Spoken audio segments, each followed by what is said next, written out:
ओस की बूंदें कहें उठो करो आरंभ, प्रभात का हर पल बने कर्मठता का क्रम। संध्या बीती रात गई लाया दिन उपहार, प्रभात की हर रोशनी करती सब साकार। वंदन अभिनंदन के साथ आप सभी का स्वागत सुप्रभातम कार्यक्रम में। आज के अंक में मैं हूं आपके साथ गवीश द्विवेदी।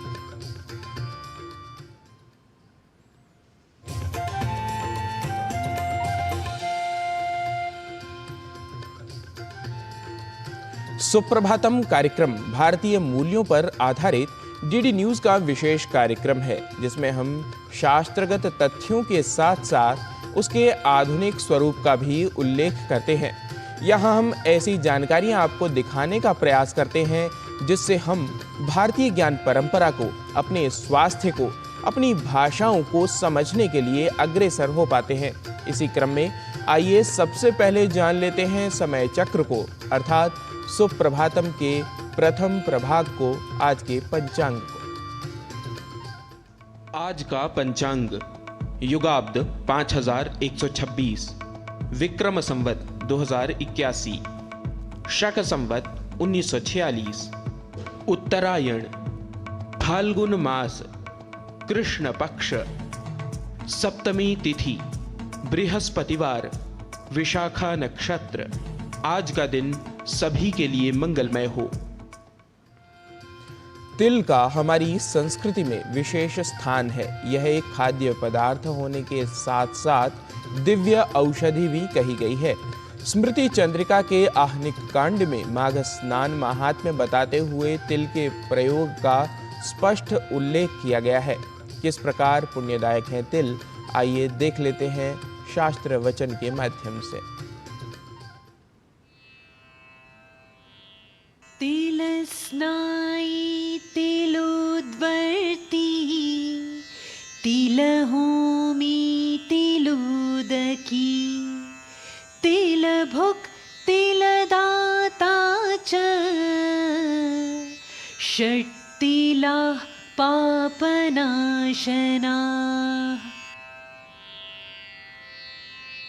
कुंभ स्नान के समय तिल सहित जल से स्नान, तिल का उबटन, तिल का होम, तिल मिश्रित जल से तर्पण, तिल दान एवं तिल युक्त भोजन, इन 6 प्रकारों से तिल का प्रयोग करने से पाप नष्ट होते हैं।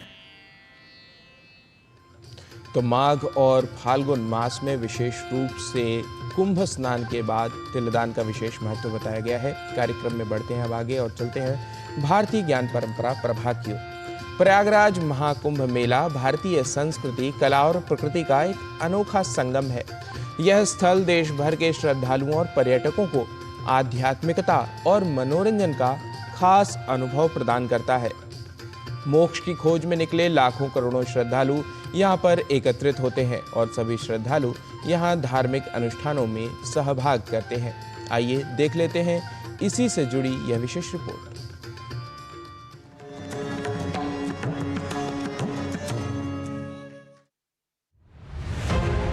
भारत वह देश है जो अपने धर्म, इतिहास, सभ्यता, त्योहार, भाषा, कला इत्यादि के लिए पूरे विश्व में प्रसिद्ध है। और ये सभी चीजें ही भारत को एक खूबसूरत देश बनाती हैं। और इसी खूबसूरती में 4 चांद लगाते हैं भारत के सांस्कृतिक और धार्मिक मेले, जो हर वर्ष एक त्योहार की तरह ही काफी हर्ष उल्लास और धूमधाम के साथ मनाए जाते हैं। सबसे प्रमुख और सबसे बड़े स्तर के मेले की बात करेंगे, जिसका नाम है कुंभ मेला। आपने इस मेले का नाम तो जरूर ही सुना होगा, और सुनेंगे भी क्यों नहीं। आखिर यह मेला ही है इतना खास कि इसे घूमने के लिए करोड़ों देश भर से श्रद्धालु और विदेशों से पर्यटक आते हैं। और यही कुंभ मेला पूरे विश्व में सबसे बड़े धार्मिक समारोह के रूप में भी जाना जाता है।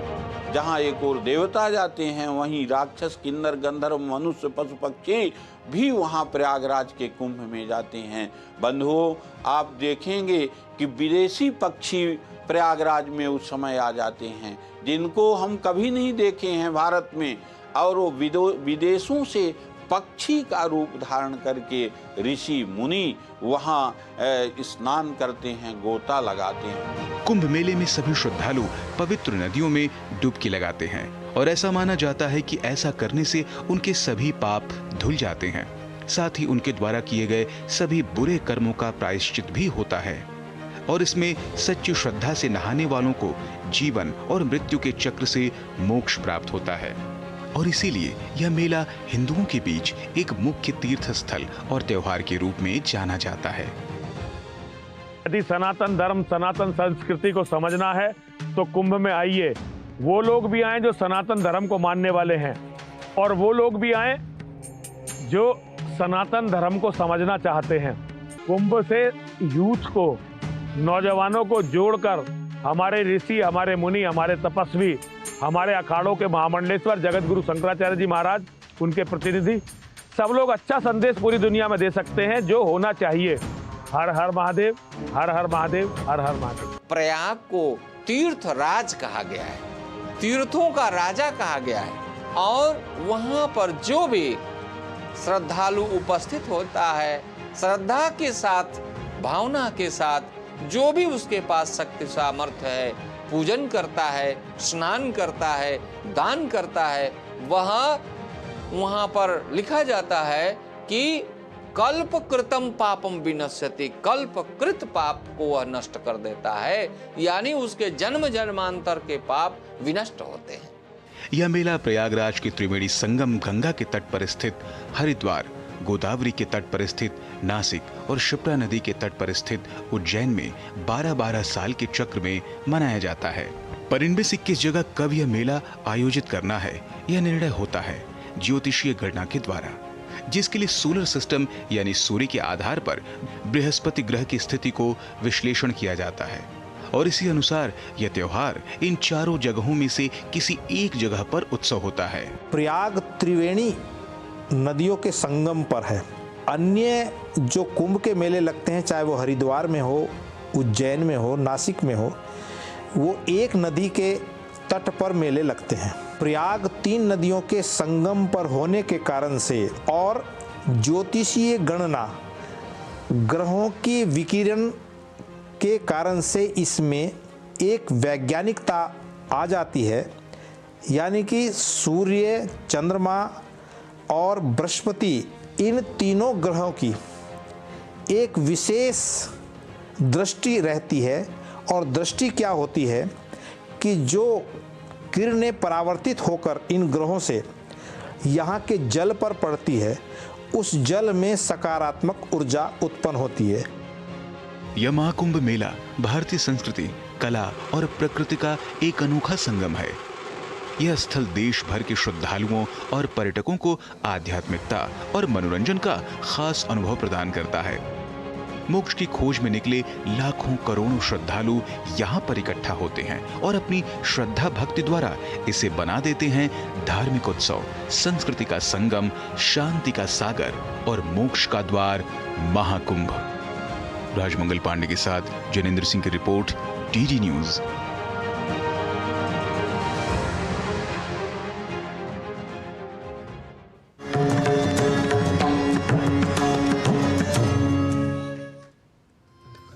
और भारतीय ज्ञान परंपरा प्रभाग के समानांतर कार्यक्रम में अग्रसर होते हुए अब बढ़ते हैं स्वास्थ्य प्रभाग की ओर।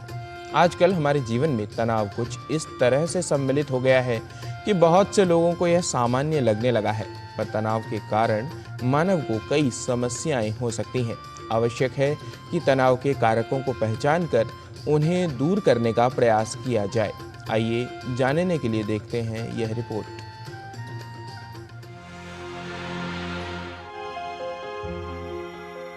वर्तमान स्थिति में तनाव एक आम समस्या है जो काफी लोगों को प्रभावित करती है। तनाव इस शब्द से लगभग हम सभी परिचित हैं। आजकल हमारी रोजमर्रा की जिंदगी में तनाव इस तरह से शामिल हो गया है कि कुछ लोग इसे सामान्य मानते हैं। जब भी इतना तनाव हो जाए कि आपके काम का जो फर्क पड़े, उस तनाव से आपको नींद नहीं आए, आप बहुत थकावट महसूस करें या बहुत चिड़चिड़ा हो जाए या आपको भूख कम हो जाए, एनर्जी आपकी कम हो जाए, तो इसका मतलब होता है तनाव आपको नुकसान कर रहा है। हम लोग कहते हैं तनाव का असर केवल दिमाग पे पड़ता है, ऐसा नहीं है। तनाव का असर पूरे बॉडी पे पड़ता है। सबसे पहला असर पड़ता है तनाव का पेट पे। यदि आप देखें, जब भी आप स्ट्रेस में रहते हैं, तनावफुल रहते हैं, तो पेट आपका ठीक नहीं रहता है।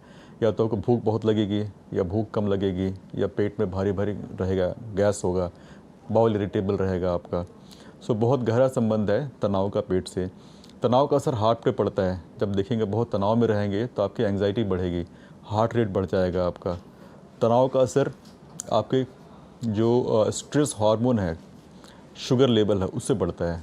तनाव व्यक्ति को मानसिक और शारीरिक दोनों रूप से प्रभावित करता है। तनाव का हमारी कार्यक्षमता, दिनचर्या, व्यवहार, व्यक्तित्व और रिश्तों पर भी असर पड़ता है।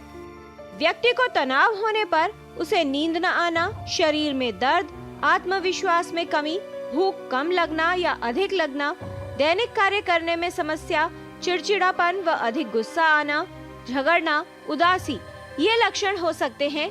कुछ व्यक्तियों में अधिक घबराहट, चिंता करना, व्यवहार में बदलाव, सामाजिक व्यवहार में कमी, एकाग्रता व ऊर्जा में कमी और भूलने की समस्या भी परेशान कर सकती है। अक्सर ये महसूस करते हैं कि कंफर्ट जोन में रहना तनाव रहित रहना है। ऐसा भी नहीं है। जब तक आप कंफर्ट जोन से बाहर नहीं निकलेंगे, तनाव थोड़ा नहीं होगा, नॉर्मल तनाव, फिजियोलॉजिकल तनाव, तो आप ठीक महसूस नहीं करेंगे और आप शायद ज़िंदगी में बहुत कुछ कर नहीं पाए। जो आप हासिल करना चाहते हैं वो नहीं कर पाएंगे। आप तनाव को आप हटा नहीं सकते। अपने आप को आप तैयार कर सकते हैं तनाव को कम करने के लिए, या अपने आप बॉडी को, अपने ब्रेन को आप ये कर सकते हैं तनाव कम से कम हो आपको। जैसे मान लीजिए मौसम का तनाव है, आप नहीं कम कर सकते, आप बॉडी को वैसे कर सकते हैं। माहौल का तनाव है, सोशल टेंशन है, तो आप उसको सोशल चेंजेस नहीं ला सकते, but you can change yourself. अपने आप को आप थोड़ा बदल सकते हैं। जब हमें चुनौती का सामना करना पड़ता है तो तनाव हमारी प्रतिक्रिया का हिस्सा होता है। शरीर बड़ी मात्रा में ऐसे में रसायन उत्पादित करता है। ऐसी स्थिति में शरीर में कई तरह के हार्मोन्स जैसे कोर्टिसोल और एड्रेनलिन का उत्पादन होता है। ये हृदय गति को बढ़ाते हैं, मांसपेशियों में बदलाव लाते हैं, पसीना आना और सतर्कता इस प्रतिक्रिया को बढ़ा देते हैं। ये सभी कारक चुनौतीपूर्ण परिस्थिति में प्रतिक्रिया करने की क्षमता में सुधार करते हैं। लेकिन यदि लंबे समय तक व्यक्ति पर तनाव का प्रभाव रहे तो इससे कई दुष्प्रभाव हो सकते हैं। तनाव को कम करने का तरीका ये है कि अपने आप को हम तैयार करें, और उसके लिए एक 4 लेटर वर्ड है काम, CALM, काम। काम का मतलब होता है शांत। तो अपने आप को शांत रखने के लिए, काम करने के लिए इसको डेली प्रैक्टिस करें जितना तक हो सकता है। C का मतलब होता है कनेक्टिविटी। कनेक्टिविटी मतलब आप सोशली कनेक्ट रहें लोगों से, इमोशनली कनेक्ट रहें और आप बेहतर फील करेंगे, तनाव कम होगा आपका। A से होता है एक्टिविटी, आप फिजिकली एक्टिव रहें, मेंटली एक्टिव रहें। उसके बाद L से है लर्निंग न्यू थिंग्स, कुछ चीज़ें नया सीखें, और नया सीखने के लिए सुनना ज़रूरी होता है। अक्सर हम लोग सुनते नहीं हैं, अपनी बात कहने के लिए उत्तेजित रहते हैं, हम लोग रहते हैं जल्दी हम बोलते हैं। और M से होता है माइंडफुलनेस। माइंडफुलनेस का मतलब ऐसा नहीं कि मेडिटेशन है, माइंडफुलनेस मतलब जस्ट फोकस। आप जो भी काम कर रहे हैं यदि फोकस होकर कर रहे हैं तो एक वो माइंडफुलनेस है। और माइंडफुलनेस का सबसे बेहतर तरीका है लंबी गहरी सांस। यदि आपको तनाव प्रभावित कर रहा है, आपको लगता है कि आपकी कार्यक्षमता और व्यवहार पर उसका प्रभाव दिखने लगा है, तो आपको एक विशेषज्ञ से सलाह लेनी चाहिए। छोटे छोटे उपाय अपनाकर तनाव का बेहतर प्रबंधन किया जा सकता है। तनाव को दूर करिए और अपने स्वास्थ्य को बेहतर बनाइए। किरण Bhardwaj, DD news.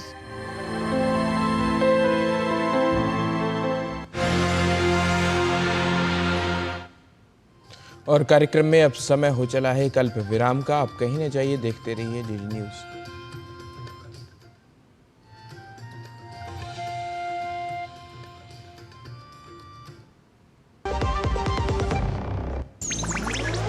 Digital banking का है जमाना, टाइम है बचाना। डिजिटल बैंकिंग है आसान, करो चाहे कोई भुगतान, एनी टाइम एनीवेयर, सेफ है, फास्ट है, हर पेमेंट उंगलियों पे सेट है। लेन देन के हैं ऑप्शंस कई, IMPS, NEFT, UPI भी। 24 घंटे करते ये काम, पेमेंट आसान और रहे आराम। RBI कहता है जानकार बनिए, सतर्क रहिए। अगर आप एक ऐसी धरती की तलाश में हैं जहां अनंत संभावनाएं और अपार अवसर एक साथ मिलते हों, जहां एशिया का सबसे लंबा high speed automotive testing track हो और दुनिया के प्रमुख वाहन निर्माता स्थित हों, जहां भारत की 27% ऑर्गेनिक फसलें 11 यूनिक एग्रो क्लाइमेटिक जोन्स में उगाई जाती हैं, जहां 300 से अधिक फार्मा कंपनियां दुनिया के 160 देशों में दवाइयों का निर्यात कर रही हों, जहां कॉटन, सिल्क और डिफेंस मैन्युफैक्चरिंग नई इंडस्ट्रीज के साथ विकसित हो रही हों, जहां 1 लाख एकड़ से अधिक का इंडस्ट्रियल लैंड बैंक और प्राकृतिक संसाधनों की भरपूर उपलब्धता हो। जब ये सारी संभावनाएं एक जगह मिलती हों, तो समझ जाइएगा कि आप भारत के हृदय मध्य प्रदेश में हैं। स्वागत है आपका 8वें ग्लोबल इन्वेस्टर्स समिट 2025 में, जहां मुख्यमंत्री डॉक्टर मोहन यादव प्रधानमंत्री श्री नरेंद्र मोदी के विकसित भारत के विजन को आगे बढ़ा रहे हैं। आप आइए और आपको अगर पॉलिसी से आउट ऑफ वे भी जाना हो तो सरकार तैयार है आपकी सारी मदद करने के लिए। इन्वेस्ट मध्य प्रदेश, अनंत संभावनाओं का प्रदेश। 24 और 25 फरवरी 2025, भोपाल, मध्य प्रदेश।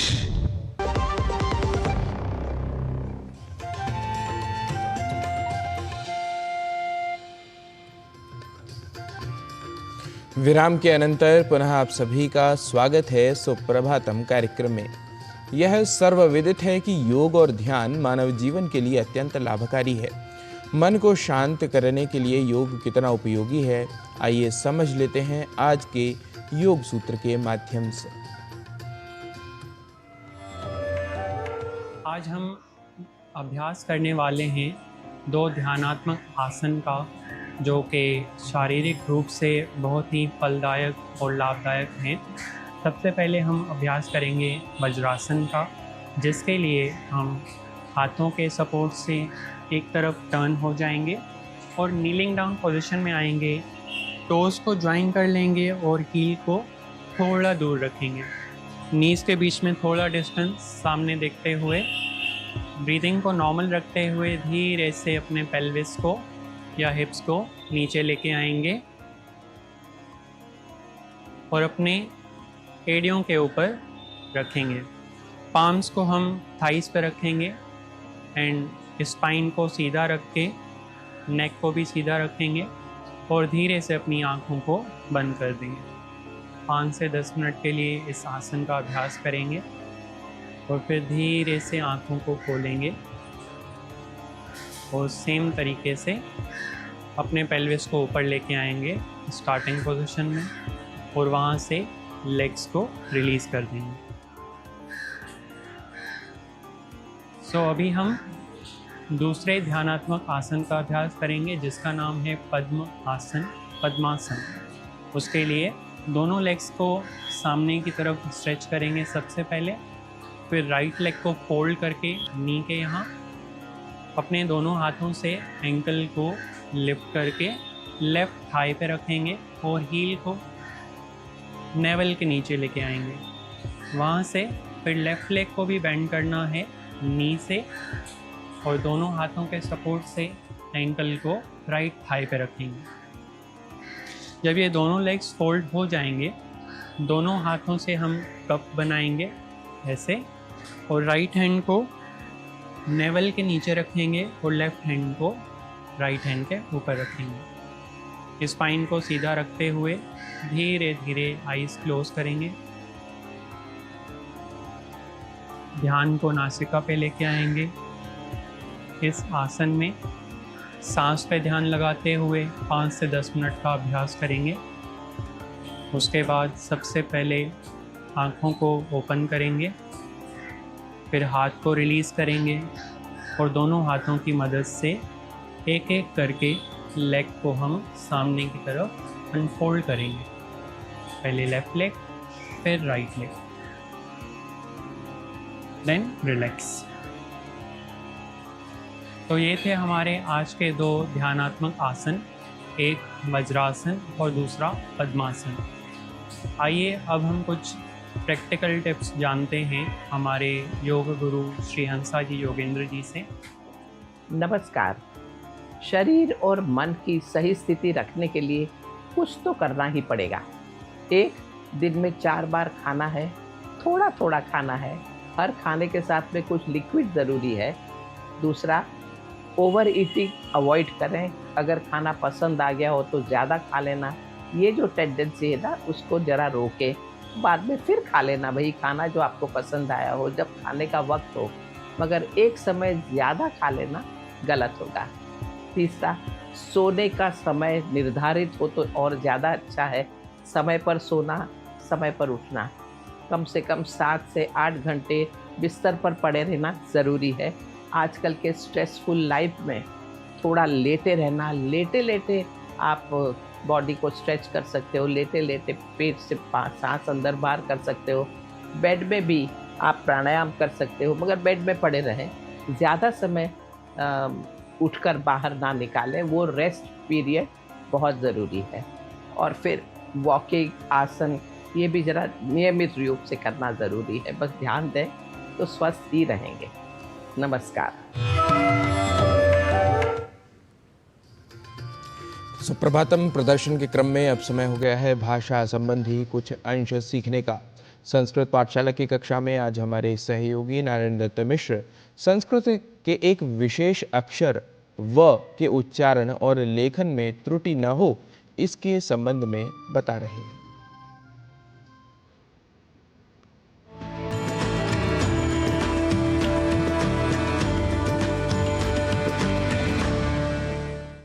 नमो नमः। स्वागतं करोमि भवतां समेषां संस्कृतप्रियाणाम् अहं नारायण दत्तमिश्रः एतस्यां संस्कृतपाठशालायाः कक्षायां।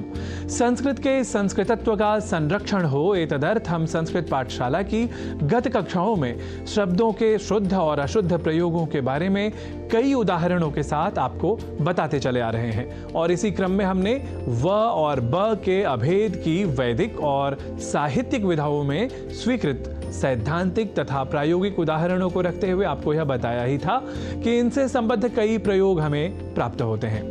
साथ ही हमने यह बताया था कि कितने ही प्रयोग इन सिद्धांतों के विपरीत भी हमें प्राप्त होते हैं, अर्थात कितने ही उदाहरण हैं जहां व और ब के बीच भेद है, यह भी शब्दों की शुद्धता के क्रम में आपने जान लिया था।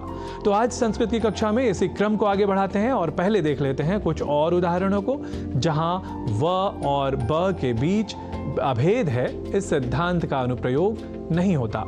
जैसे व्यर्थ या व्यर्थः और वैयर्थ्यम आदि शब्दों को व्यर्थः और वैयर्थ्यम लिखना तथा बोलना अशुद्ध है, अर्थात व और ब के बीच अभेद है, इस सिद्धांत के अनुप्रयुक्त न होने की बात सिद्ध हुई।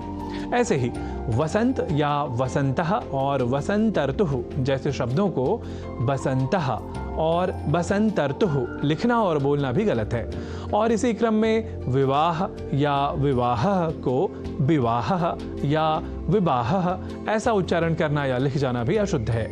और हम कह सकते हैं कि इन शब्दों में व को ब के रूप में समझना और फिर वैसा लिखना तथा बोलना जैसे व्यवहार अब इसलिए दृष्टिगत होते हैं क्योंकि व और ब के रूप में बोलना और लिखना प्रादेशिक उच्चारणगत प्रवृत्ति भर का ही प्रतिनिधित्व करते हैं, यह हम कह सकते हैं। ऐसे ही विरोध या विरोधः को विरोधः, विद्रोह या विद्रोहः को विद्रोहः, अर्णव या अर्णवः को अर्णवः, विप्लव या विप्लवः को विप्लवः अथवा विप्लवः लिख जाना और बोल जाना भी यही सिद्ध करते हैं कि इन प्रयोगों में क्षेत्रगत उच्चारण का आगमन हो गया है।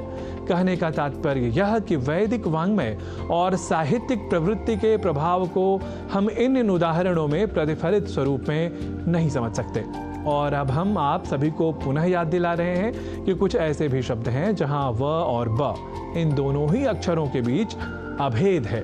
इस स्वीकृति के साथ कई शब्द हमें संस्कृत साहित्य में प्राप्त होते हैं, जैसे आपको याद ही होगा बृहस्पतिः या बृहस्पतिः, बृहत् या बृहत्, वहिः या बहिः और बाह्यम या बाह्यम जैसे उदाहरणों में दोनों ही प्रयोगों की शुद्धता की स्वीकृति हमें संस्कृत के शास्त्रों द्वारा प्राप्त होती है।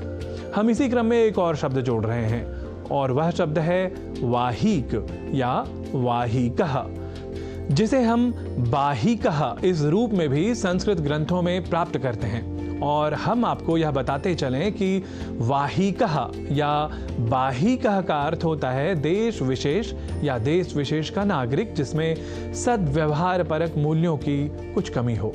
तो आज हमने व और ब के बीच भेद और अभेद के कुछ अन्य उदाहरणों के बारे में जाना। हम कुछ और विशेष उदाहरणों के साथ पुनः लौटेंगे संस्कृत पाठशाला की अगली कक्षा में। तावत् शुभमस्तु इति कामयमानः पुनर्नौमि सर्वान्।